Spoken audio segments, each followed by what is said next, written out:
Hello, Justin Scott here with another Lowell Ledger podcast. Thank you for joining us. And so I'm here today in our virtual studio with Joel Fritsma, LHS class of 2018 graduate, and currently working on his meteorology degree at Central Michigan University. Joel, welcome to the show. Thank you, Justin. Thank you for having me. All right, so let's get started. So tell me, how do you first get interested in the weather, and when did that start? So for me, weather was introduced into my life at a very young age. Um, I kind of always liked looking out at the clouds, especially when I was younger. I remember a couple tornado warnings when I was younger that my parents would often remind me about, but I really didn't start getting into it until about my first grade year.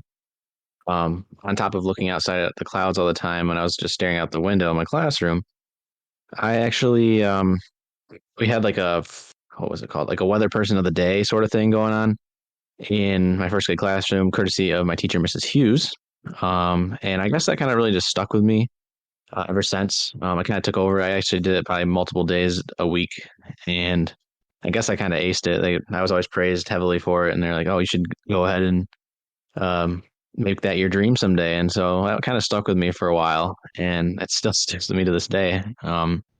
I don't know, probably like it's probably like 18 years later at this point. So I don't remember when I was in first grade, but yeah, something like that. So it's been with me for about at least 15 years. And I'm excited for the road ahead. It's kind of crazy. Like when I was in first grade too, I like caught the weather bug and I was in a program called Wings in first grade, and so just like the small group that we kind of met, and I was the one who'd always give like the weather forecast of the day, and I'm sure they're all like very terrible, and like I was just like, oh, it's sunny out or it's gonna storm, but I also had a little bit of an interest in weather growing up as well, so it's pretty cool. So tell me, how did you get into so tell me a little bit about the CMU meteorology program that you're in now. Yeah, so the CMU meteorology program, it's the only one that's actually in the state of Michigan. I was accepted to Central um, partway through my 2 years at GRCC. I was there for actually I think it was right out of high school almost. I don't remember exactly when it was, but it was pretty early on in my college career. I went to GRCC first, actually, just get some core classes out of the way, and then I applied for Central, and then I ended up receiving a letter of acceptance sometime a couple months after, right around Christmas break one year. And so I went to Central. It was during COVID. Unfortunately, it was the first year I was up at Central. So it wasn't the greatest time, I guess you could say, for D1 college, but I put in some hard work. The program is relatively small compared to some of the other big ones at other D1 schools, like Oklahoma has a really good program, Penn State, Wisconsin, just to name a few. Um, but yeah, like I have a class right now with like 10 students. It definitely, it's a hard degree. I mean, everyone thinks oh, it's because you guys get it wrong all the time. It's just like I could do it better and stuff like that. That's kind of like the narrative around a meteorology degree is like, oh, I can get that easily because it's Hmm. just, guessing and Hmm. making predictions. But um, no, yeah, we started with like 20 students in our class and now we're down to 10. So the graduation rate's definitely low for meteorology program. And that's partially because it's a lot of calculus and me being a non-advanced math student in high school, that hit me hard. It took me a couple of tries to get through some of the calc classes, and then I got into thermodynamics and dynamics and some of the other science classes, and those were rough. That's basically putting numbers and letters together and figuring how things and conceptions actually work. So it's all applied, and it is definitely a different way of thinking compared to going to high school, but it's part of growing up. But I'm still in the meteorology program today, and back at it again here in a couple of weeks. You mentioned like some people will jokingly like, oh, the weather guy's always wrong or the meteorologists are always wrong, but Michigan's like a very difficult state to predict weather in. Is that correct? Yeah, that is correct. And that the big thing there is the lakes. Lake influence. It has its own kind of environment, especially in the winter, or I guess you could say the transition months, kind of spring and fall. The lake temperature, that's part of the reason why we get lake effect snow. When the lakes are warmer than the air temperature in the fall, you get a lot of cloud development off the lakes, and that's why you see clouds that are right like they're like the outline of the shape of the lake, and then wherever the wind's blowing, that's usually where the clouds go. And unfortunately, we're downwind of that Lake Michigan there, right off to our west. So yeah, lakes influence makes it difficult sometimes. It definitely the temperature difference too, but it can also it's also nice in the wintertime because it also keeps us warmer. So that's fun. But this winter it hasn't really made much of a difference because it's been kind of mild this entire time so far. So hopefully maybe we'll get some snow soon. Patterns changing here soon, hopefully, but I guess we'll see.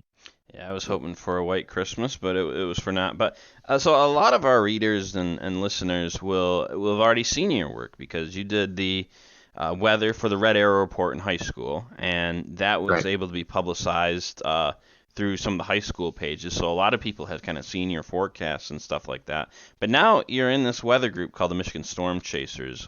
How did you hear about them, and how did you end up joining? So Michigan Storm Chasers it wasn't my dream. It was started by a guy named Chandler Boss. He's originally from Hudsonville, so just to other side of the county from Lowell.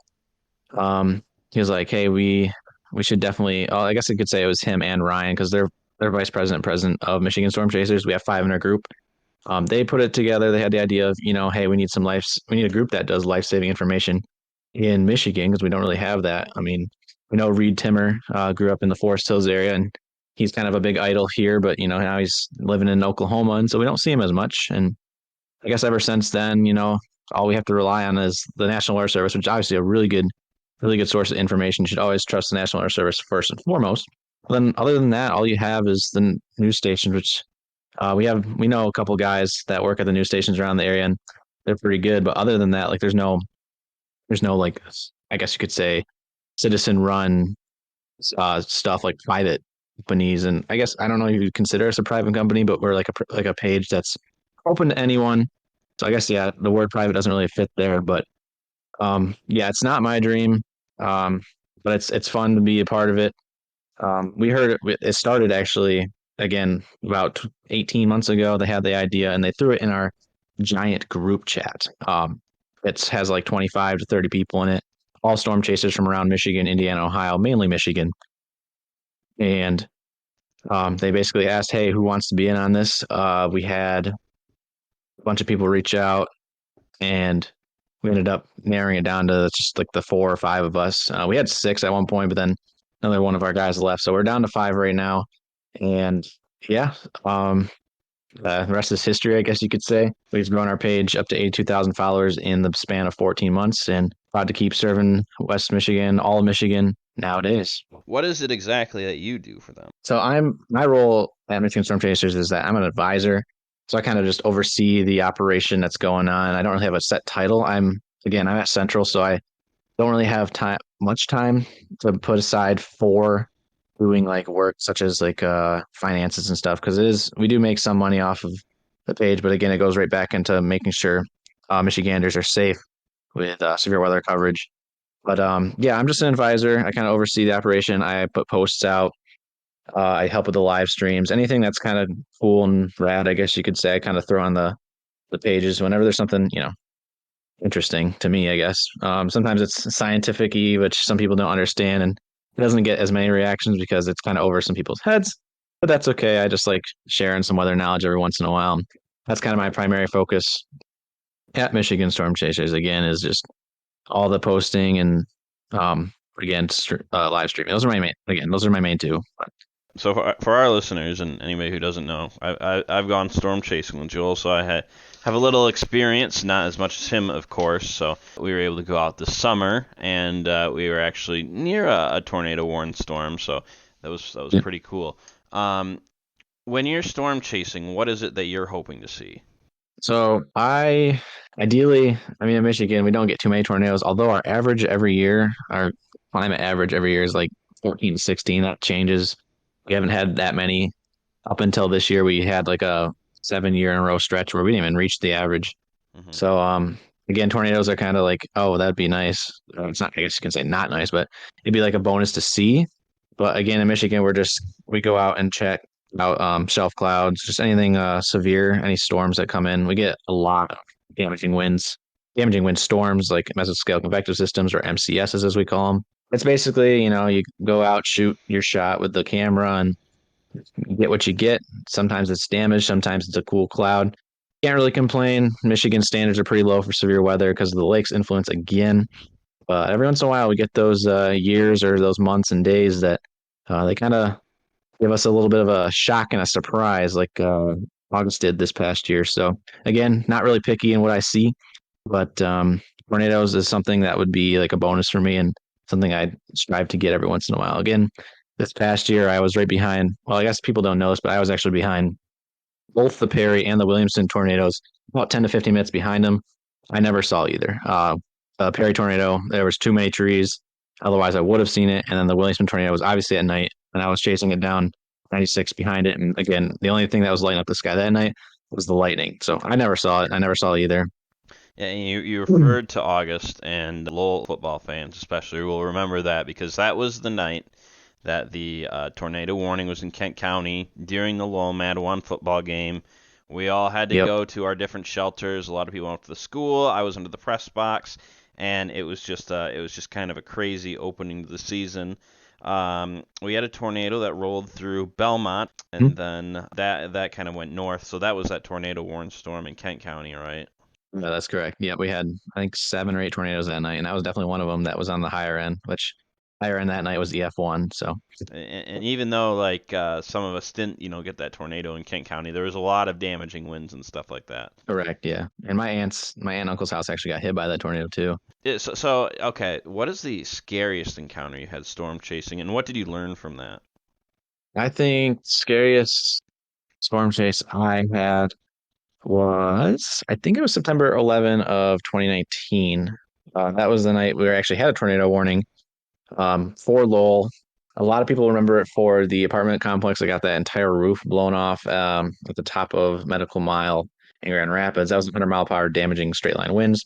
There's never any tornado with it, but it was again tornado warned because it looked like there was rotation definitely on radar. And again, that tornado was heading right for Lowell, right for my house, and I'm storm chasing near my house. And I decided to drive north back into it, trying to beat it home. I guess you could say I was still recording at the time, storm chasing. But again, that was not a smart decision to me to go north into the storm because you never know what's hiding in the rain. And I will never forget that. I should have just stayed where I was a little bit, like 2 miles south of where I was, and just let it come to me and let the rotation kind of pass to my north. But again, that was my mistake.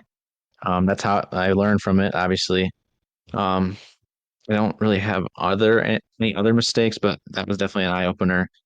Anytime storm chasing at night too, if you're getting chased instead of doing the chasing, I've had a couple instances of that.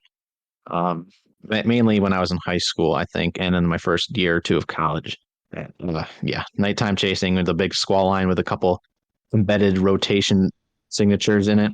Not fun. And I've learned that you just got to stay put, face your car into the winds, and we'll be all right. Which when we were storm chasing this summer, that's what we did. We just kind of stayed there, and it started to become night, and we just kind of waited for the storm to pass, and then wrapped around. If you do encounter a tornado, like how do you safely navigate it at night or in a situation it might be rain wrapped? Like what are you looking for to safely navigate around that?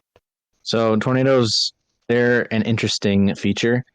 They usually are, again, it just depends on where the storms are tracking that day. They'll, in our state, obviously, they'll go either northwest, or sorry, northeast, east, or southeast. And navigating around it, you'll definitely want to be on the southern side of a tornado.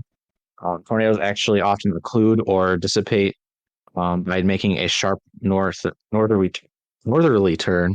And that was actually an instance with the tornado back in August in Comstock Park area where it was going east northeast, I believe, and the warning box kind of indicated that. But as soon as they put the warning out, that rotation went and took almost a 90-degree turn to the north, and would have hit Rockford if it stayed on the ground. But again, it's in its dissipating phase, so it didn't last much longer. So yeah, you definitely want to be south of the storm, supercell, whatever it is, in any instance, because again, not many storms. Well, again, no storms occlude to the south. So again, south side, west side. Um, and if you ever are caught in a tornado, you want to be the lowest thing, flat to the ground. A ditch is better than not a ditch, I guess you could say. So there you go. For people and kids interested in storm chasing, so well, adults and kids, where would you recommend they start? So the first thing you should probably do if you are interested in storm chasing is taking a class called Skywarn. Usually in the spring and early months of summer, the National Weather Service offices host that program at like once a I think it's once a week in different counties. So if you live in Iona County, you'll have your meeting at a certain point. Kent County will be a different point. Again, National Weather Service, Grand Rapids is our area, so they'll be the host of that. You can get a certification as young as I think 16 or 18. You just have to, be able to drive a car. It's like a spotter, but they call it spotter network too, Skywarn spotter network. That's definitely where you want to start. Definitely take the classes so you know what you're looking at because, and nowadays with social media out there, you can point your camera to the cloud and say, "Oh, that's a tornado," when it's definitely not. So again, those classes are definitely something you want to take. And did I miss anything here? I don't think I did. So yeah, Skywarn, number one spot. Um, Definitely be safe. Know your be okay. Here's the thing.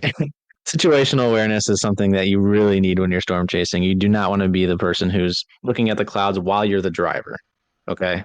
We had a couple instances of earlier this month, even with the tornadoes in Tennessee, where people are driving through yards and stuff like that. That's not something you want to see, and it gives storm chasers a bad name. So, situational awareness, something you need, and definitely take the Skywarn classes.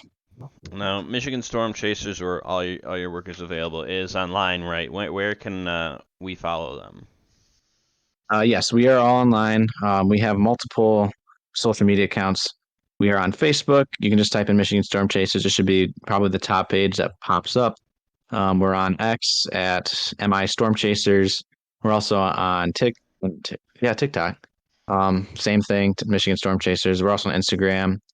We don't use that as much. Our top platform is Facebook, and then for live streams as well, also on YouTube. Just search up Michigan Storm Chasers again.